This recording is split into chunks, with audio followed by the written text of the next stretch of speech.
This is the Fantasy Roadshow. Hey, Mike, are we live?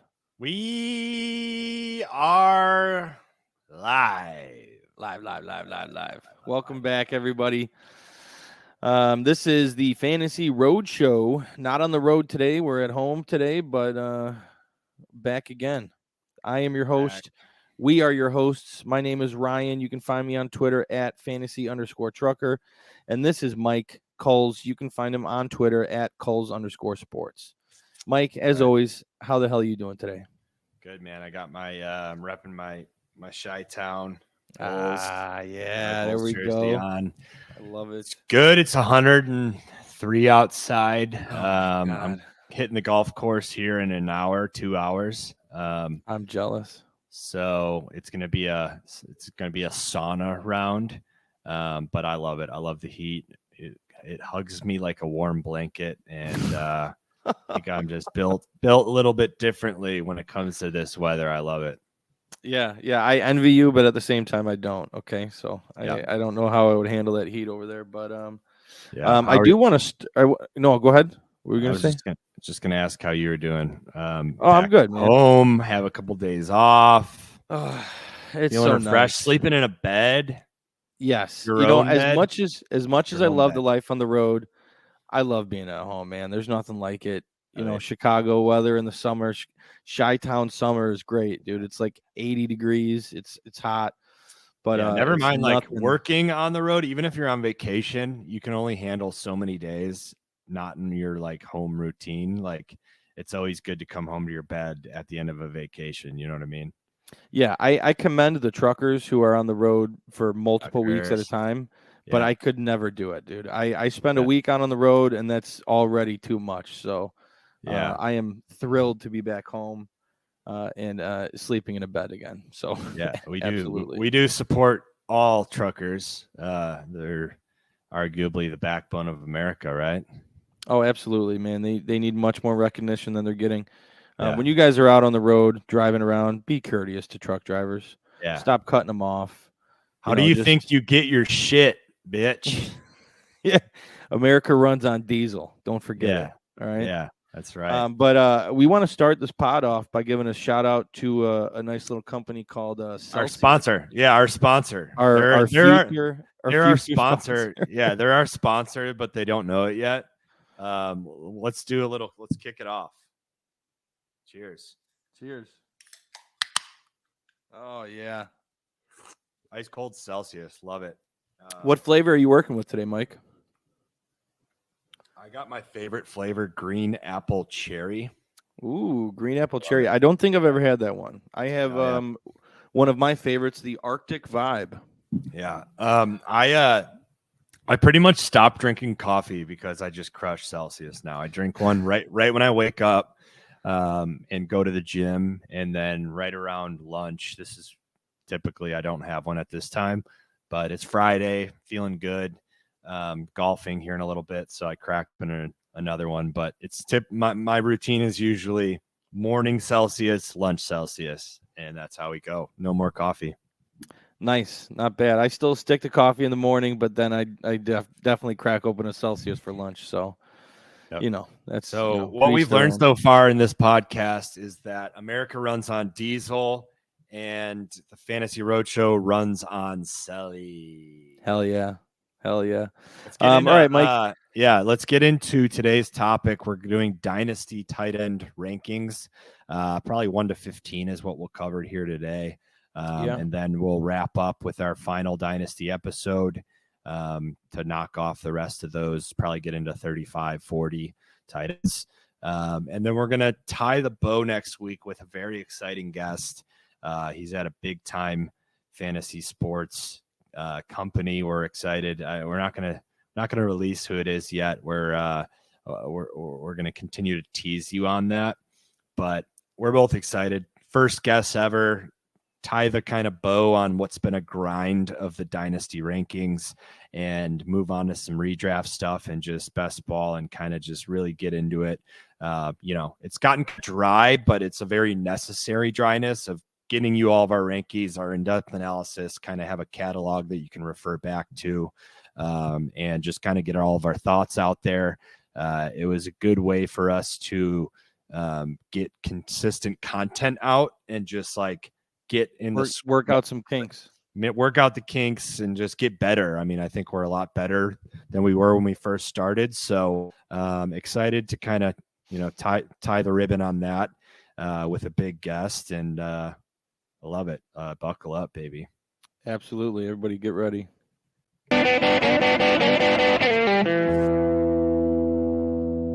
All right, Mike. Wow. Let's kick off these Dynasty Tight End Rankings. All right. Yeah. I'm going to go ahead and let you just rattle off your top 5 right now. Let's not have the people waiting for it anymore. Let's say top 5s and then get into it from top down. Yeah. My number 1 tight end in Dynasty football is Mark Andrews, followed by Travis Kelce, Kyle Pitts, TJ Hawkinson, and Dalton Kincaid at number 5. Love it. I got Kyle Pitts as my number 1 tight end, Mark Andrews, tight end 2, Dalton Kincaid 3, Hawkinson 4, and Kelce at 5. Kelce at 5 probably sticks out to some people. Oh my God. Yes. Yes, it does.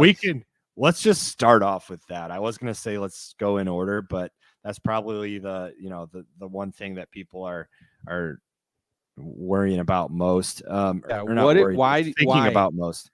Why do I have him as my tight end? How is he on all the way down at 5? I don't know, man. I don't get it. I don't get where you're coming from. He's 33 years old. Okay. I guess Andrews, he's 27, so he's the oldest person there. So it's an age thing for me. I think that Kelce, given his injury history and how his back was last year, like the end of the year, dude, like into the playoffs when he was having those back issues and like, is Kelce playing or not? That was worrisome. Like, I mean, like there's people that were certainly like checking the injury report or like anxious to see like, who do I bet on this game? Is Kelce available?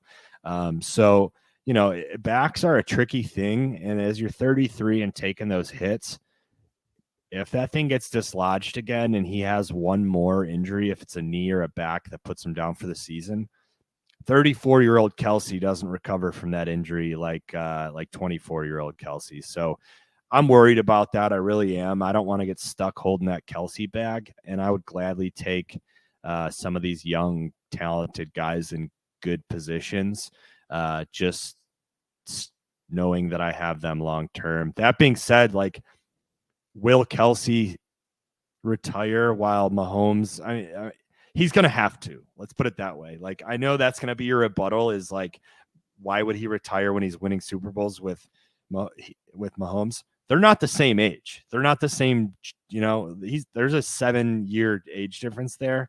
Mm-hmm. It's not like Brady and Gronk. Like, you even saw Gronk step away from a little bit during Brady's career. It's just not realistic in my mind. Yeah, that's fair. I understand where you're coming from on the potential injury and his difficulty to recover from a potential injury at his age. You agree with that though, right? Like, I do. The only way at his age is taking steroids like DeAndre Hopkins did, and like then you have to cycle off the steroids, flush that out of your system. It's just not, it's tough. Yeah, to me, I mean, Travis Kelce is the greatest statistical tight end to ever play the game. Yeah, okay? He will be. That's a fact. Yeah. Yes, and I think when he retires, people will consider him as the greatest tight end ever. So, but last year, he didn't show any signs of slowing down. Like, he was dealing with some injury stuff, but dude, he had a career high in targets with 152 and a career high in touchdowns with 12. A lot of that obviously had to do with the separation from Tyreek Hill from the team last year and the lack of targets available to Patrick Mahomes. But dude, I mean, again, which is going to exist still. No one's going to say that it hasn't really changed much. Yeah, they have Kadarius Toney now, who should be in line for a bigger workload, but Kelce's the guy there. Patrick Mahomes trusts him. They have this weird way of communicating on the field that no other combination of players has. So he led the league last year in red zone targets with 32. What was the gap between him and tight end 2? Because that's the most. He had over 400 yards more than any other tight end last year. And touchdowns, he probably led all of them for the most part. Absolutely. Yeah. So I know his touchdowns right now are at 9.5. Vegas set that line. What is it at? What did he have last year? He had 12 last year. 12. So I mean, he had a couple games with like 3 or 4 touchdowns. He had I think he had one game with 4 touchdowns. So that definitely added to the touchdown total. Yeah. I actually just saw that game in that quarterback documentary that came out. Yeah, I'm still watching that. So what I'm worried about with Kelce, like, all right, so like we talked about earlier, if you're drafting a startup league or you're mid league and like your team's ready to win right now, you could probably go convince whoever the Kelce owner is, pick him up.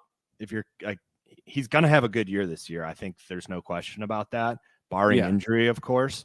I'm just worried that injury does happen. And even if it doesn't, how many years?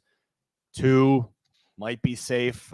There's going to start to be some regression regardless, just from an age standpoint. So, when does that start to happen? We'll find out. I think you're starting to see it a little bit with Kittle. I mean, also if Hopkins, if DeAndre Hopkins ends up with Kansas City Chiefs, you're going to see Kelce's usage, his stats take a dip. Definitely. If they get an elite wide receiver on the team, he's not going to have the same numbers that he's been having over the last couple of years. So that's the fact. Yeah, but if you're in buy now mode, go get him. Like if I'm drafting startup and I have a win now team, then like Kelsey's mine in my league, my tight end 1. Yeah. Like, I would just, your team is never in win now mode. It is. I have Travis Kelce. I have Cooper Kupp. I was in the championship game last year while you weren't. So you're just the classic underperformer who's like, it's like the White Sox. You're the White Sox of your the league. White Sox of fantasy football. Yeah. Go fuck yourself. Okay. Yeah. Anyway, let's get into somebody else here.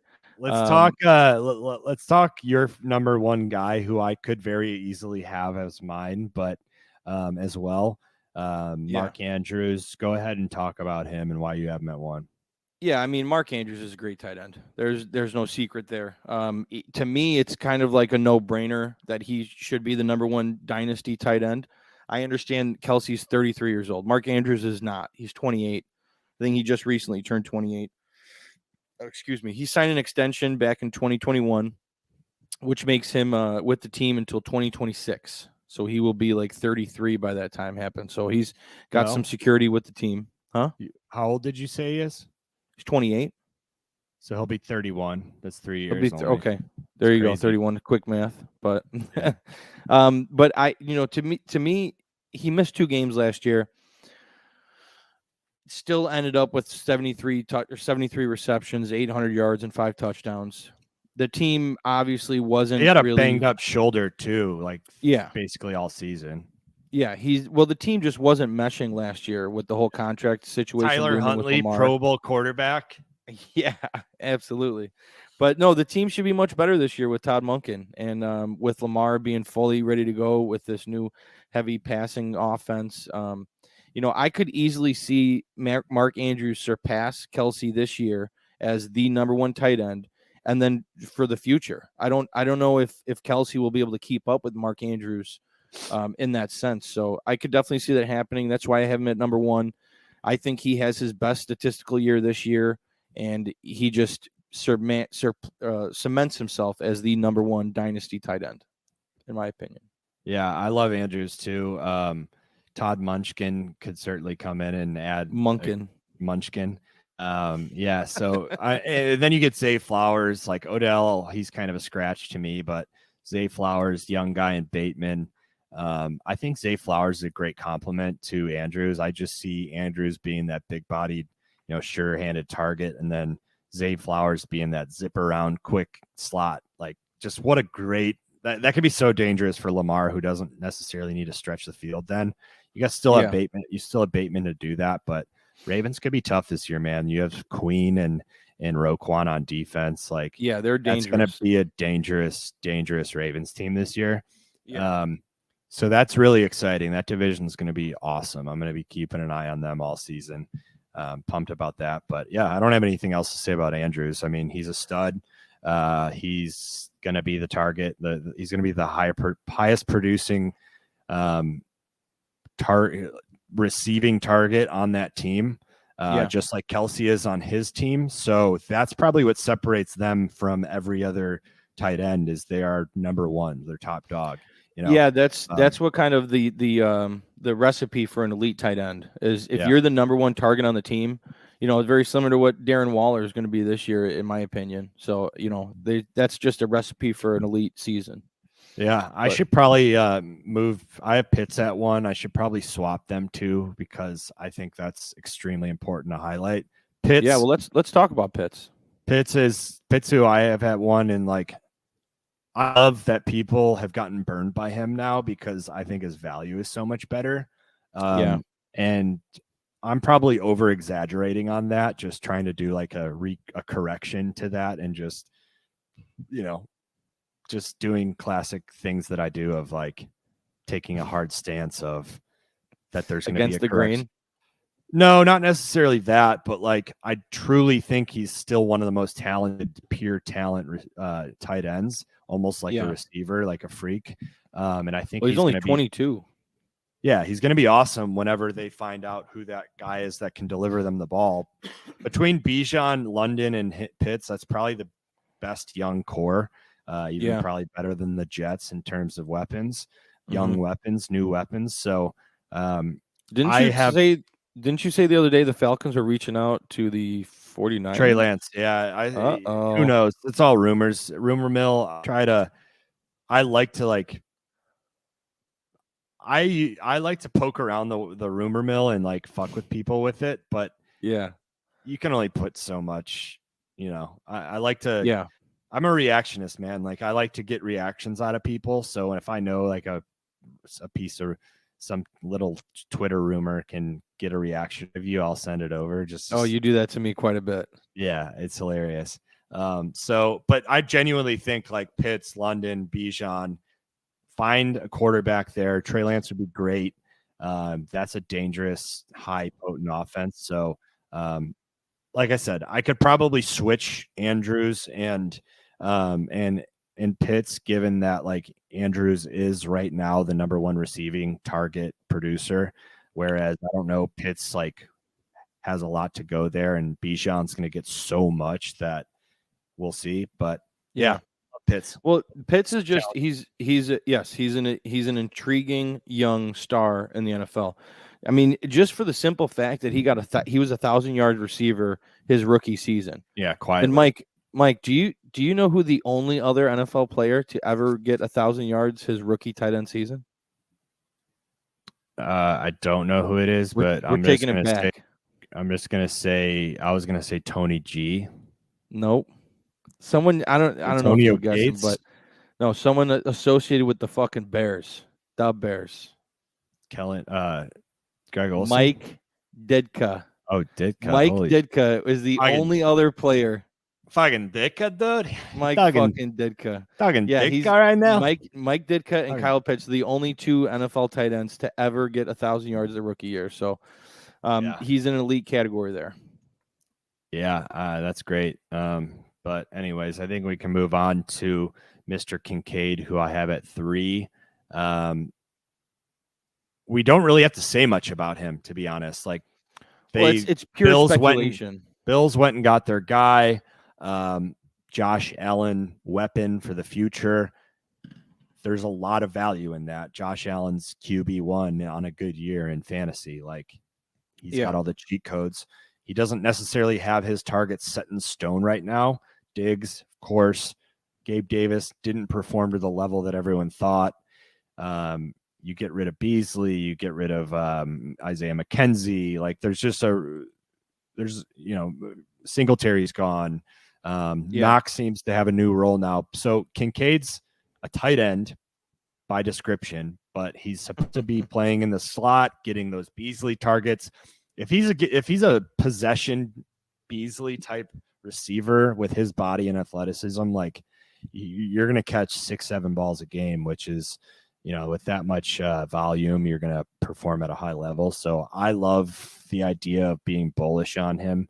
I traded up to get him. I think I traded a second and third rounder in your league to go up to you did move up to the first, and I got my guy. So, I'm really happy. Again, taking a very bullish stance with him, and I'm willing to defend that. Hopefully they prove me right at the beginning of this year. Yeah, he's interesting. I think there's a lot of room in the offense this season for him to grow, but I think it'll be a slow start for him this year. Dawson Knox is still the tight end 1 on that team. He's going to be the primary tight end. So, but I'm still stuck on, like, my rebuttal to that remains that I think Knox always will be tight end 1, but that's not necessarily the role that they're going to use Kincaid in. You know what I mean? Like, yeah, we'll see. Well, this is all pure speculation with a rookie tight end in the NFL. Like, nobody knows how they're really going to use him. It's all hype at this point.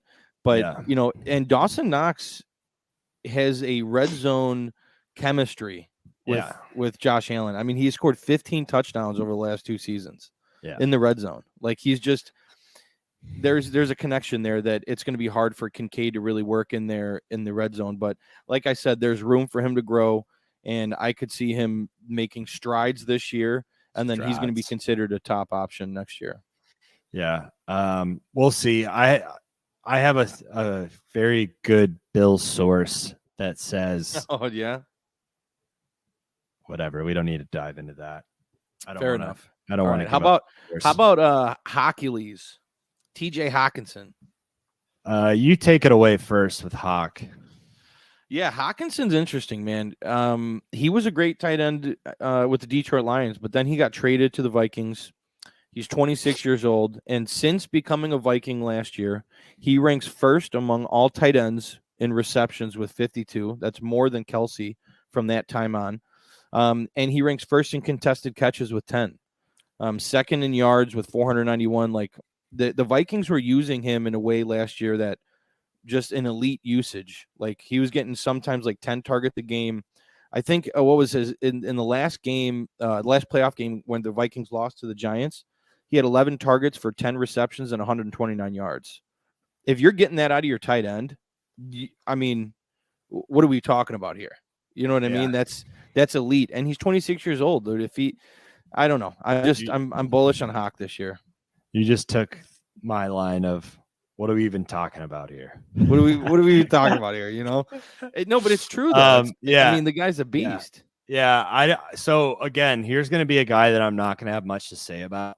I know the industry is really high on him. He's 26. He came over from the Lions. He was great for the Lions too. That's why I'm so bullish on Laporta as well, as like had a very good role there. I just didn't pay much attention. I'm going to be completely honest. I didn't pay attention to Hawkinson last year. I didn't really believe in the Vikings. They were like a really fun fade for me late in the year. Because I just didn't believe in them. I thought they were winning all those close games, and so I didn't pay much attention to Hawkinson, but yeah, he's in a great situation, has a bunch of weapons around him. He should have enough space to do a lot, especially if they kind of, target in on him and intend on using him like they did late last season. So that's all I have there. Yeah, this year will be a big deciding factor on what's going to happen in the future. They added Jordan Addison, who's a prolific pass catcher. How he fits in the offense is really going to determine Hawkinson's usage moving forward. So we will see. Yeah, let's move to a commercial break here. And if you want to give us a little sports ethos plug, let's do that.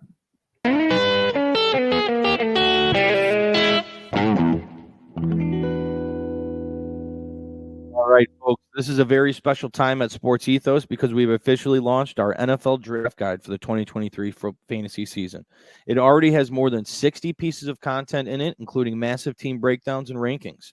And we're aiming to have more than 200 features before all is said and done. And right now, you can get this NFL Draft Guide for the low price of just $4 a month. $4 a month. And you can find this draft guide at sportsethos.com.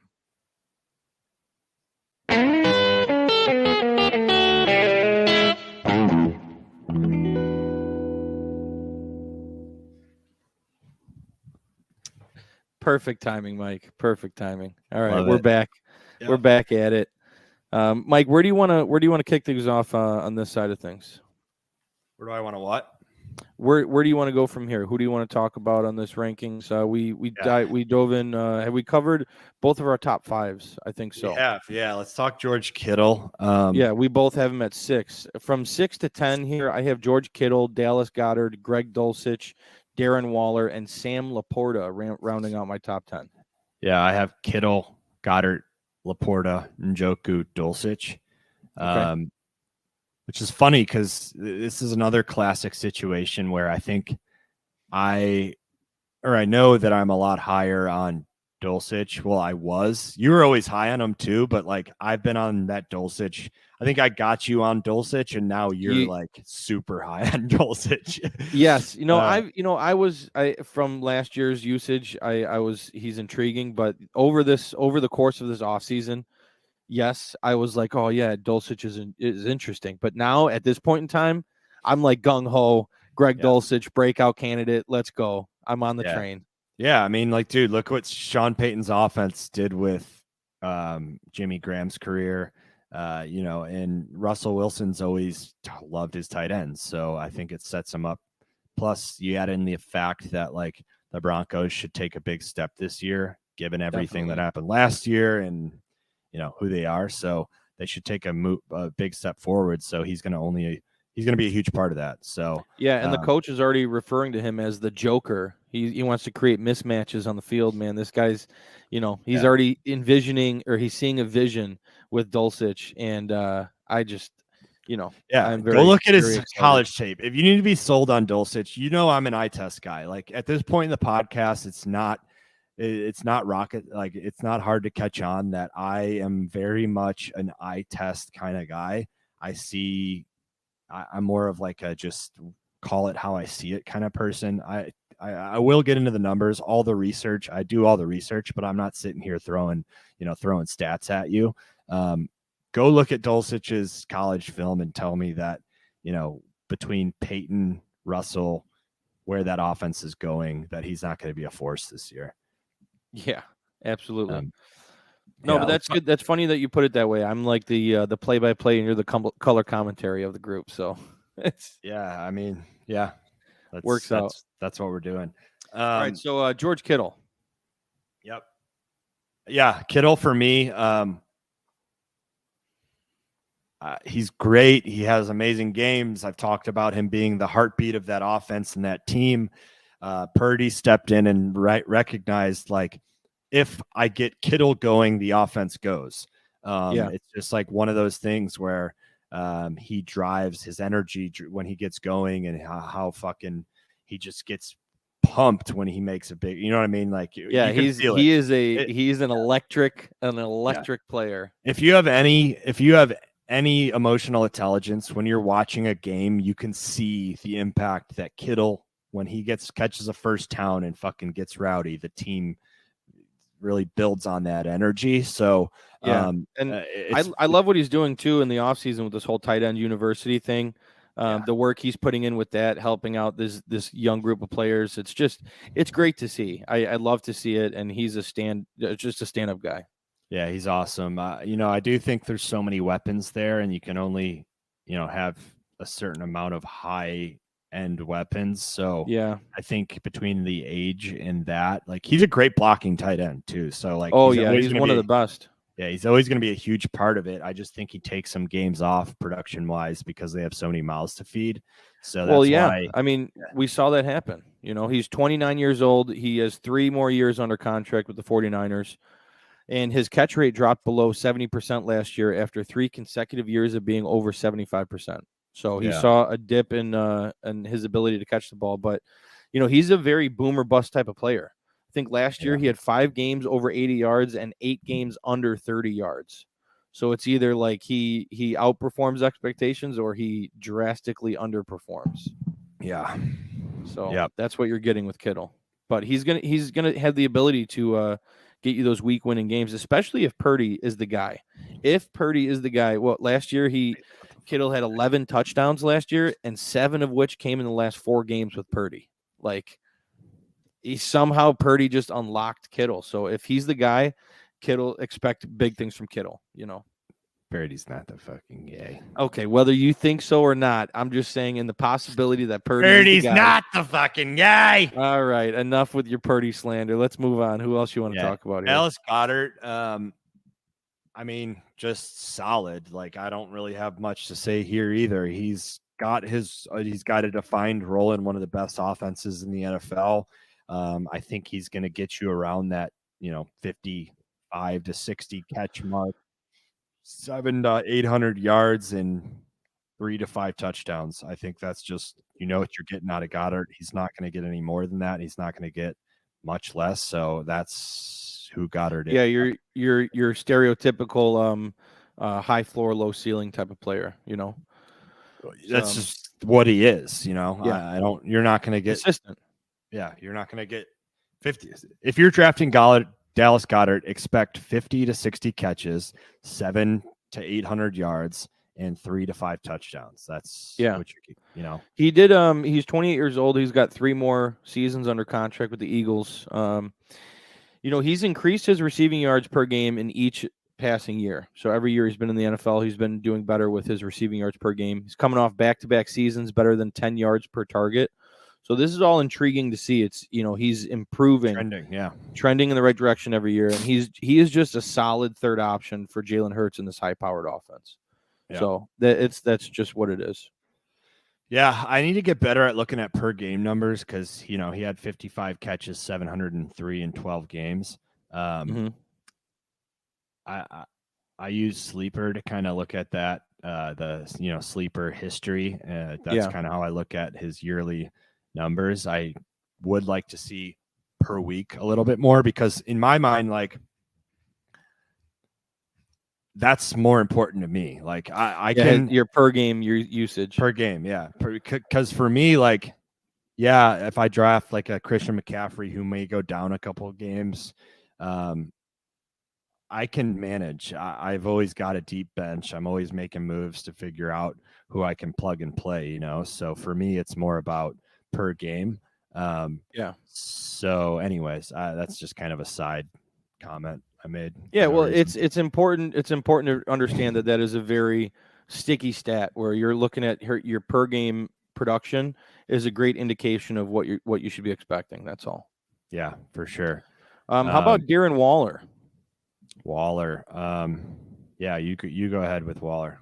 Yeah, I have Darren Waller at 9. You have him down at 11. Darren Waller just got a pretty big contract with the New York Giants. He's 31 years old. He'll be with them under contract for 4 more seasons. So, there's a lot of security there. And he should be the number 1 target for Daniel Jones. This wide receiver room is very unestablished. Nobody really knows who's going to break out and be the guy for DJ, but Darren Waller will be a considerable target for him.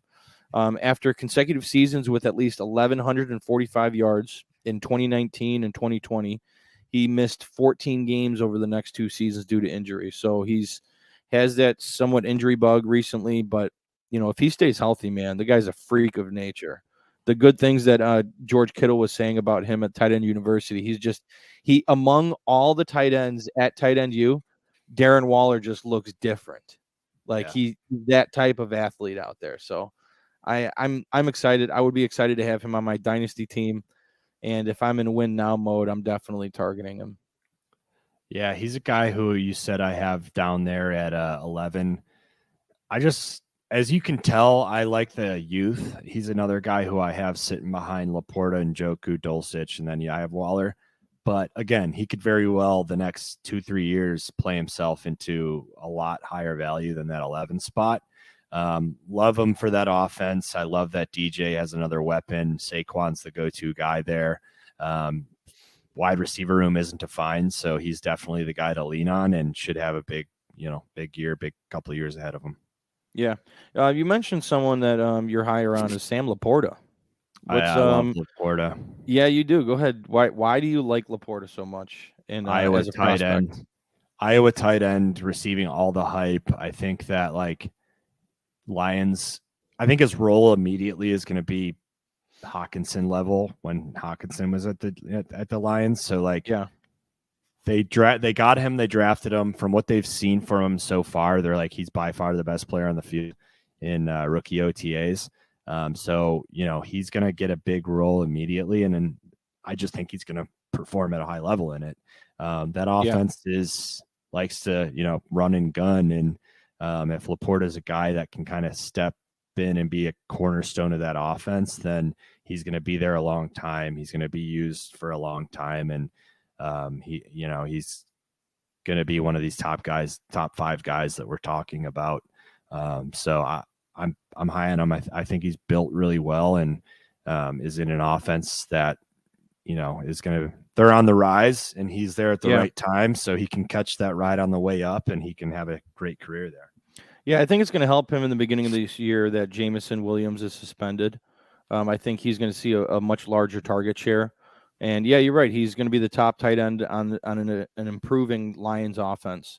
But him coming out of Iowa, there's some big shoes to fill out of Iowa. You got Kittle, Hawkinson, Noah Fant.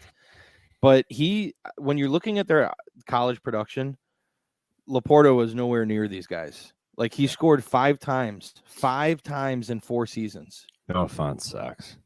Okay, but he had a much better collegiate production level than Laporta did.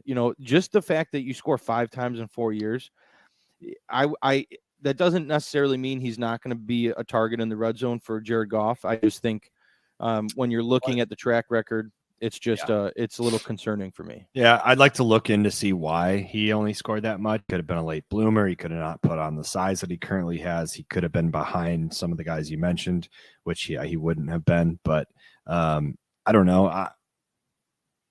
I don't know the answer to why that is, but I could certainly do a little digging, and that's worth bringing up, and I'm sure there's an answer for it, because he wouldn't be just having all these glowing reviews unless there was. So I don't know. From what I saw from him, he looks really good, and he looks like he can be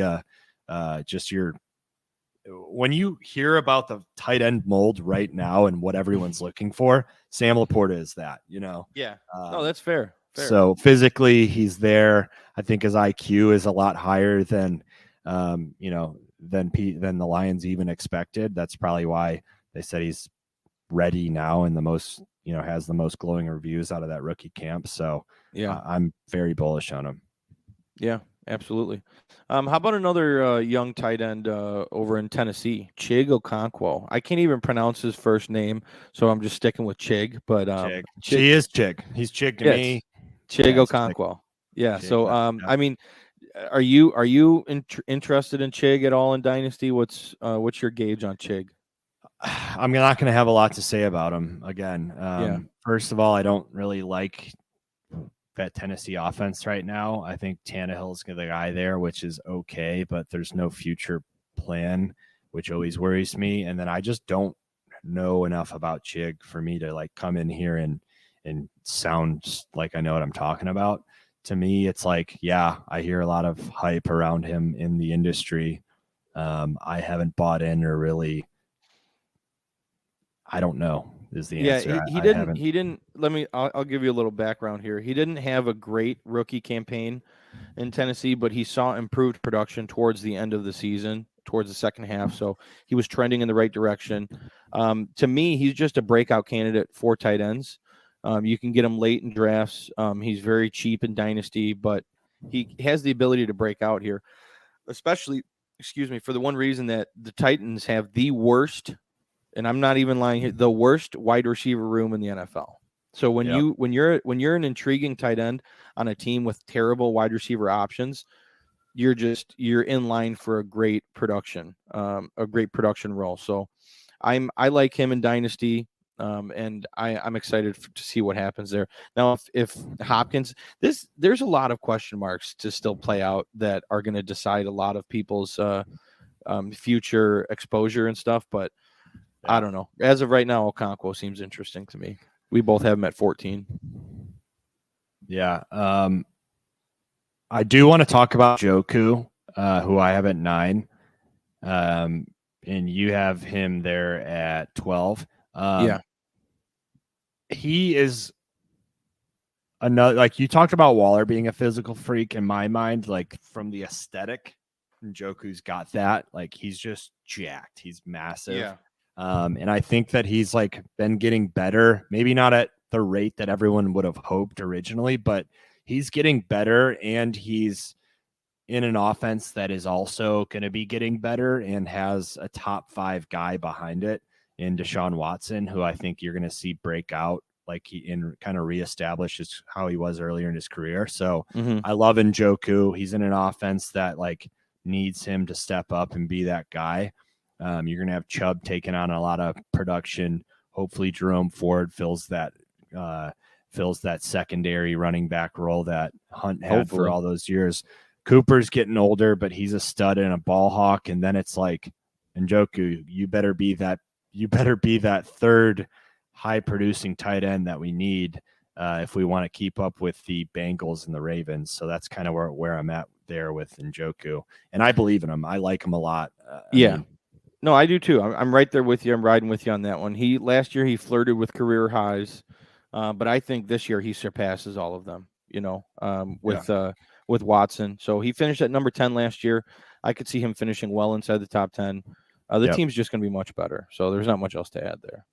Yeah. Not that anyone cares about this, but in your league, Ryan, in your dynasty league, my tight end room is Mark Andrews. Okay. Here we go.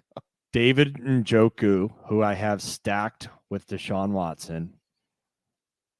And then I have Dalton Kincaid and Dawson Knox, who I have stacked with Josh Allen.